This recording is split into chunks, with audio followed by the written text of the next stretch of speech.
Morning students, financial account unit 5 का जो बहुत ही इंपॉर्टेंट क्वेश्चन है कि difference between dissolution of partnership and dissolution of partnership firm.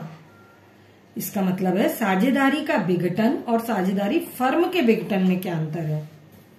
आप जब पार्टनरशिप खत्म करते हो और जब पार्टनरशिप फर्म खत्म करते हो, उन दोनों के बीच में मेन डिफरेंस क्या है, इसको हम समझते हैं। सबसे पहले मैंने आपको बताया है हम अंतर के आधार लेंगे बेस ऑफ डिफरेंसेस, किस बेस पर हम डिफरेंस कर रहे हैं। सबसे फर्स्ट है हमारा कारण। कारण यदि हम देखते हैं, आप ध्यानपूर्वक सुनिएगा और सुनते हुए लिखते जाइए तो ज्यादा बेटर है। कारण यहां पर हम देखते हैं तो जब साझेदारी फर्म का विघटन होता है, it means dissolution of partnership firm. जब डिसोल्यूशन ऑफ पार्टनरशिप फर्म होता है, यहां पर फर्म का विघटन आपसी समझौते के द्वारा अनिवार्य रूप से कुछ आकस्मिक घटनाओं के घटित होने के कारण भी हो सकता है। It means dissolution of partnership firm, firm का जब हम डिसोल्यूशन करते हैं तो कोई ऐसी घटना घट जाए अचानक में, या हम आपस में ही समझौता कर लें कि भाई अब हमको इसको खत्म करना है, फर्म को हमारी पार्टनरशिप अब खत्म होनी चाहिए, तो हम इसको खत्म कर सकते हैं। वहीं हम बात करते हैं डिसोल्यूशन ऑफ पार्टनरशिप की, कि साझेदारी का विघटन या साझेदारी कब समाप्त होती है। तो साझेदारी का समापन किसी साझेदार की मृत्यु, अवकाश ग्रहण करने अथवा उसके दिवालिया होने के कारण होता है। इट मीन्स जब कोई पार्टनर की डेथ हो जाती है, या वो रिटायरमेंट लेता है, या वो इंसॉल्वेंसी हो जाती है, इंसॉल्व हो जाता है, दिवालिया हो जाता है, उस कंडीशन में पार्टनरशिप खत्म हो जाती है। दूसरा जो बेस ऑफ डिफरेंस है वो है हमारा ट्रेड, व्यापार। जब साझेदारी फर्म का विघटन होता है, डिसोल्यूशन ऑफ पार्टनरशिप फर्म, तब पूरा ऐच्छिक रूप से या न्यायालय द्वारा, इट मीन्स आपकी इच्छा पर या कोर्ट के द्वारा आपकी फर्म जो है वो खत्म हो सकती है। और जहां हम बात करते हैं डिसोल्यूशन ऑफ पार्टनरशिप की, तो डिसोल्यूशन ऑफ पार्टनरशिप में इसमें साझेदार जो है फर्म अपने पुराने नाम से व्यापार चलाती रहती है। इसका मतलब है कि यहाँ पर बिजनेस चलता रहेगा, सिर्फ कोई पार्टनर अलग होगा।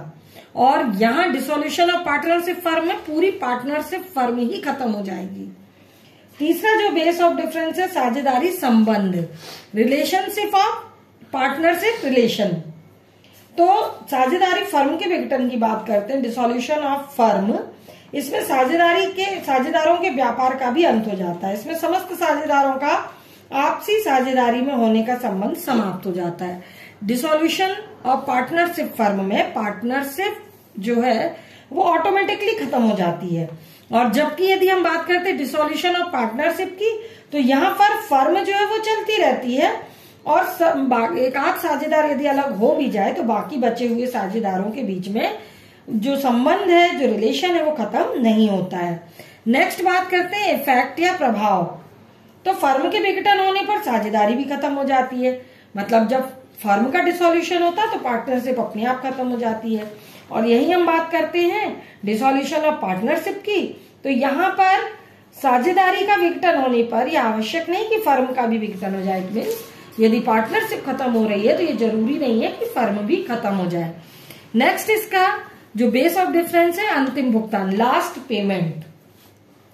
डिसोल्यूशन ऑफ पार्टनरशिप फर्म में फर्म के विघटन पर समस्त संपत्ति और दायित्वों के लेखे बंद कर दिए जाते हैं और समस्त भागीदारों को अंतिम भुगतान किया जाता है। इसका मतलब है जितनी भी एसेट्स है, लायबिलिटीज है, वो सब बेच बाच के उसको पूरी तरीके से समाप्त कर दिया जाता है, और जो भी पैसा मिलता है वो पार्टनर्स में आपस में बंट जाता है। और जब हम बात करते हैं डिसोल्यूशन ऑफ पार्टनर्स की, तो डिसोल्यूशन ऑफ पार्टनरशिप में जो संपत्तियां और दायित्व, एसेट्स और लायबिलिटीज है, वो वैसी ही बनी रहती है। उनका रिवैल्यूएशन किया जाता है, उनकी कीमत को फिर से आंका जाता है, जिसे हम पुनर्मूल्यांकन या रिवैल्यूएशन कहते हैं। तो इसमें क्या होता है कि बाहर जाने वाले साझेदार को तो उसका हिस्सा दे दिया जाता है, परंतु जो बचे हुए साझेदार हैं उनको कोई भी हिस्सा नहीं दिया जाता, और फर्म जो है वो अपना काम करती रहती है। Good morning students, financial account unit 5 का